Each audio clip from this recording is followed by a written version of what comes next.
Hello there, today I'm going to be doing a spoiler tinted discussion on Oathbringer.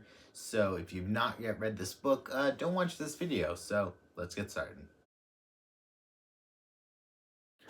As far as most of the characters in this book go, it was pretty good for them. But then there were two characters that shine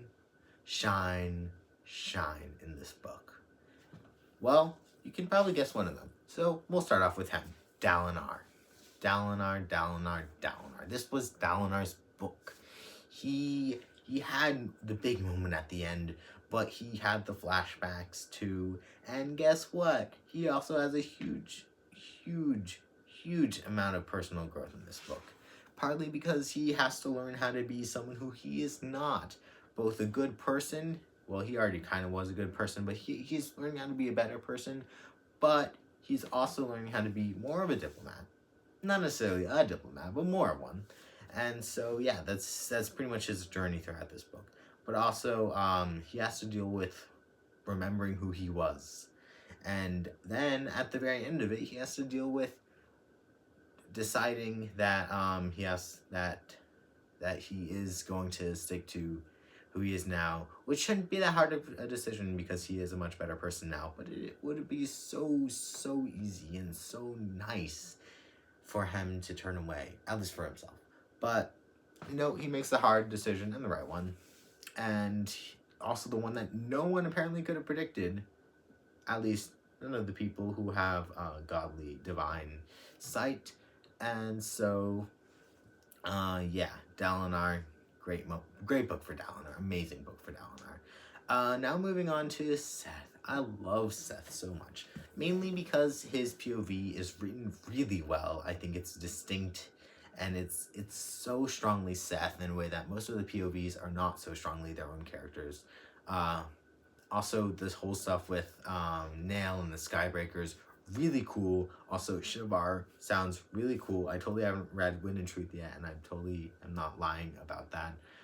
But very cool. I can't wait to read Wind and Truth to get to Shinovar. Alright, moving on to the next bit. Anyway, those were my thoughts on the characters, and I will give them a 9 out of 10. Simply, or really great. I mean, I think it would be like a 8, except for Dalinar and Seth. Really incredible. Knocking it out of the park. Let's move on. Now, I really don't have too much to add about the world. I mean, I think Sanderson does an incredible job with the worlds.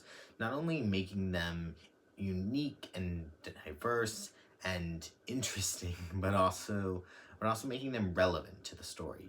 And the parts that we learn, at least. And I think he does a great job with the world in this book, especially with the reveal that the humans were the Voidbringers all along, or at least that they were called so at first. And yeah, I don't really have too much to say.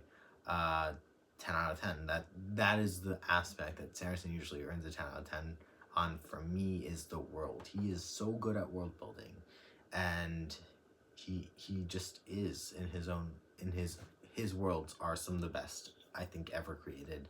Not necessarily for the amount of lore in the books, though he does include a lot of lore, but because of the way he builds them, they're interesting and they're relevant. And yeah, that's pretty much all I have to say. Moving on. I'm gonna say it. Worst paced novel of the Stormlight Archive. And that's including Wind and Truth, which I actually think was really well paced, but some people don't think so. Anyway, the pacing, the beginning was fine, the middle was a bit of a slog, the ending was really fast, just the pacing was all over the place. I mean, for Sanderson, because the ending's always fast, but this ending was a bit too fast. And then the story is actually really good. There's so much good stuff that happens. The ending was incredible, but the pacing is just not horrendous, but just not great. Not good.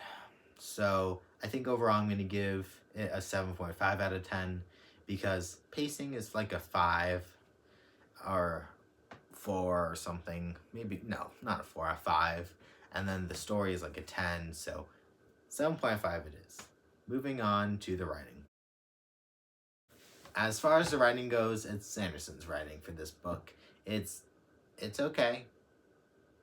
It's above average, I think. Especially the way he writes characters.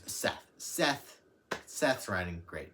No, yeah, I just think Sanderson's writing is just a bit above average. I mean, especially with edited down Sanderson. So I'm gonna give it a 6 out of 10. But don't come into Stormlight Archive expecting great writing.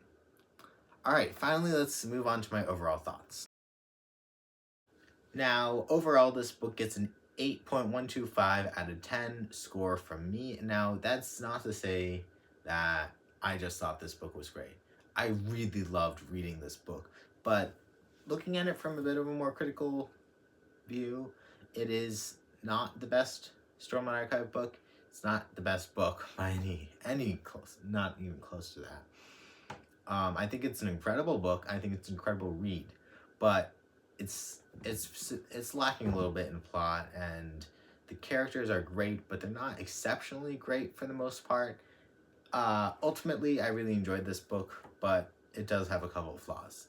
Tell me your opinions in the comments down below, perhaps, and until next time, farewell.